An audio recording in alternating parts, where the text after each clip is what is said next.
Hello guys, स्वागत है आपका अपने यूट्यूब चैनल स्टडी विद अमन कुल में। आज हम लाए हैं क्लास 9 के बच्चों के लिए आपका subjective questions. Most important questions हम देखेंगे 2 और 3 मार्क्स के। शॉर्ट आंसर टाइप, नेक्स्ट हम फिर लॉन्ग आंसर टाइप भी देखेंगे। एक मंथ हो गया था, I was at my home watching them rebuilded, but this time it was different. पर ये टाइम डिफरेंट था। How is it different? अब ये डिफरेंट कैसे था वो आपको बताना है। अब ये डिफरेंट ऐसे था क्योंकि उन्होंने अपना घर दोबारा क्योंकि वो अलोन थे, बहुत अकेले थे। उनके 2 फ्रेंड्स उनके साथ स्कूल से आते थे। The fire was responsible for all the wonderful people around him. जो फायर था वो रिस्पॉन्सिबल था जो कि लोग उनके आसपास रहते थे। His life was getting back to normal. उनकी लाइफ धीरे धीरे नॉर्मल होने लगी। बस अब वो फोकस थे feeling of positivity and security, यानी वो पॉजिटिविटी की तरफ बस थे और अब सिक्योरिटी की तरफ थे। नेक्स्ट है second question, what happened to his mother when she had run into the burning house. उनकी मदर को क्या हो गया था कि वो बर्निंग हाउस के अंदर बाहर जा रही थी। उन्होंने बहुत ज़्यादा स्मोक इनहेल कर ली थी एंड बहुत अनकॉन्शियस बर्निंग हाउस में वो फील कर रही थी। जो फायरमैन था फिर उन्हें रिस्क्यू करके लेके आ गया। उन्होंने एक ऑक्सीजन मास्क लगाया और फिर उन्होंने अपनी सेंस और ऑलराइट फिर हुई वो। How did Jan's mother save important documents from the burning house. तो ऑथर की मदर ने कैसे इंपॉर्टेंट डॉक्यूमेंट और बर्निंग हाउस से बचा लिए। As soon as fire break out, Jan and his mother ran out to the front yard. जैसे ही देखा कि फायर आग लग गई है तो जैन यानी ऑथर है, उनकी मदर है, वो फ्रंट यार्ड से बाहर आते हैं। जो ऑथर है वो नेबर्स को कहते हैं कि फायर डिपार्टमेंट को बुलाओ, पर जो ऑथर की मदर है वो अंदर जाती हैं और बॉक्स जो कि इंपॉर्टेंट डॉक्यूमेंट से भरा है उसे लेके आती है। नेक्स्ट है fourth question, how did narrator try to save the cat. Narrator यानी कैट को सेव करने की क्या कोशिश करते हैं। 5 घंटे बाद वो देखते हैं फायर जब फाइनली बुझ जाती है। It struck the author was that eat cat was nowhere be seen. यानी वो देखते हैं कि कैट जो वो कहीं भी नहीं दिख रही।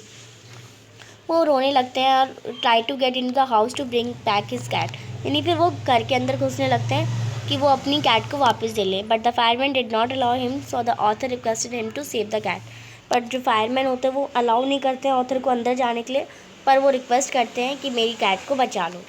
नेक्स्ट है fifth question, why does the author break down in tears after the fire. तो ऑथर आग लगने के बाद जब वो बुझ गई तो वो रोए क्यों। आफ्टर जो ऑथर की जो हाउस जब ब्रोक फायर से पूरा जल गया तो उसकी मदर जो थी वो फ्रंट यार्ड पे बाहर आई। द हाउस वॉज जो का हाउस था वो कम्प्लीटली बंद हो गया। कोई ट्रीस नहीं था कैट का, कोई निशान नामो निशान नहीं था। Author thought that it had been killed in the fire. Author ने सोचा कि कैट मर गई, फायर में जल गई and therefore broke down in tears after the fire. यानी आग लगने के बाद भी जब वो बुझ भी गई तब भी ऑथर को लगा कि और वो रोने लग गए। In what condition did the author go to his house from the fire incident. कौन सी कंडीशन में ऑथर अपने स्कूल चले गए after the fire incident. The fire had burn all author's belonging. और फायर ने पूरे ऑथर के बिलोंगिंग सब कुछ नष्ट कर दिया था। He was deeply embarrass because वो बहुत ज़्यादा डीपली एम्बेरस थे क्योंकि उनके पास यूनिफॉर्म नहीं थी, कोई बुक नहीं थी, कोई बैग नहीं था तब भी वो, और उन्हें स्कूल जाना था। He felt as all the security was dripped away and walked around the school daily. और वो स्कूल की रोड पे बस चलते जा रहे थे। नेक्स्ट है seven question, what help did the author get from he schoolmate after the fire accident. तो ऑथर को उसके स्कूलमेट्स ने क्या फायर एक्सीडेंट के बाद हेल्प करा। तो ऑथर के बारे में सबको पता चला। फिर उन्होंने एक डेस्क, एक टेबल पे उनके ज़रूरत का हर सामान, shoes, cloth, sweater, book, notebook सब रखा और इनवाइट करा ऑथर को अपने यहाँ घर में एंड देन उन्हें गिफ्ट्स दिए। नेक्स्ट है long answer type questions. What is the meaning of my cat was back and so was I? How had the author gone anywhere? Why does he say he is also back? मेरी cat वापस आ गई तभी मैं हूँ। तो ये ऐसा author ने ऐसा, इसका मीनिंग क्या होगा, ऑथर कहाँ चले गए थे और वो कहाँ से आए, वो इसके लाइन का मतलब क्या है। द फायर हैड क्योंकि फायर ने सब कुछ डिस्ट्रॉय कर दिया था। Author was feeling very gloomy after the fire incident specially because his cat was missing after that. जो ऑथर थे बहुत ज़्यादा ग्लूमी फील कर रहे थे फायर इंसिडेंट के बाद क्योंकि वो अपनी कैट को बहुत ज़्यादा मिस कर रहे थे। उन्हें लग रहा था कि इंसिडेंट में कैट जो है वो मर गई because there was no news, क्योंकि कोई न्यूज़ थी उनके कैट के बारे में।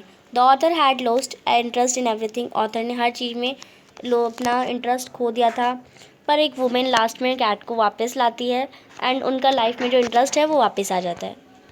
तभी वो कहते हैं my cat was back so was I. Next है second, the cat and the author are very fond of each other, he has been shown in house is not a home. तो author जो है kitten को बहुत love करते हैं, वो अपने पेट मानते ही बहुत लव इट वेरी मच, वो उससे बहुत प्यार करते हैं। They were very fond of each other, वो एक दूसरे के बहुत ज़्यादा फॉन्ड में है। They had a bond of love for each other when the narrator lost everything in the fire. पर जब नरेटर हर चीज़ फायर में खो देते हैं वो रोते नहीं हैं, बट जब वो देखते हैं कि उनकी कैट भी मिसिंग है तब उनके आंसू निकल जाते हैं। Fireman wanted them to leave the house, पर वो अपनी कैट के बारे में जानना चाहते थे। He use to visit place daily hoping to see his missing cat, वो अपने जले हुए घर के पास भी रोज़ जाते थे कि वो अपनी कैट से मिल सकें। He kept on thinking only about her, बस वो सिर्फ उनके बारे में, उस कैट के बारे में सोचते थे। एक मंथ बीत गया, एक लेडी आती है उनके पास और उनकी मिसिंग कैट को उनके दे देती है। नी forget all the loss cause by fire, वो सब कुछ भूल जाते हैं जितना भी क्या कॉज हुआ फायर से, बट उन्होंने तो कहते हैं कि मेरी कैट आ गई तो मैं हूँ। नेक्स्ट है last question, how did the coming back of the cat bring happiness in the life of author. तो जो कमिंग बैक है कैट का, वो हैप्पीनेस कैसे लाते हैं ऑथर की लाइफ में। तो ऑथर जो है वो कैट को बहुत मिस करते हैं। एब्सेंस, जो कैट के एब्सेंस में ऑथर की लाइफ थी एकदम ग्लूमी फील हो रही थी। इवन जो लेडी वो had found the cat knew it was loved and sorely missed. After the author house renovated, the kind lady who had found his cat located the owner address. The return of the cat was possible. It filled the author heart with happiness and normal phase of his life started again. Author का जो heart था वो happiness से भर गया, उनकी जो normal phase थी लाइफ की वो दोबारा स्टार्ट हो गई with the return of cat. The feeling of loss and tragedy seems to be diminish, जो लॉस की और ट्रेजेडी की फीलिंग्स थी वो एकदम डिमिश हो गई। The author was whelmed by kindness shown by the lady by returning his cat back to him. तो आप इसे कर लेंगे, ये आपका चैप्टर के most important question and summary complete होती है। आई होप आपको अच्छे से समझ आ गई होगी। नेक्स्ट चैप्टर हम अपनी नेक्स्ट वीडियो में करेंगे, तो चैनल को अभी तक सब्सक्राइब नहीं किया है, सब्सक्राइब ज़रूर करें और ज़्यादा से ज़्यादा दोस्तों के साथ शेयर करें। Thanks for watching you, bye bye guys.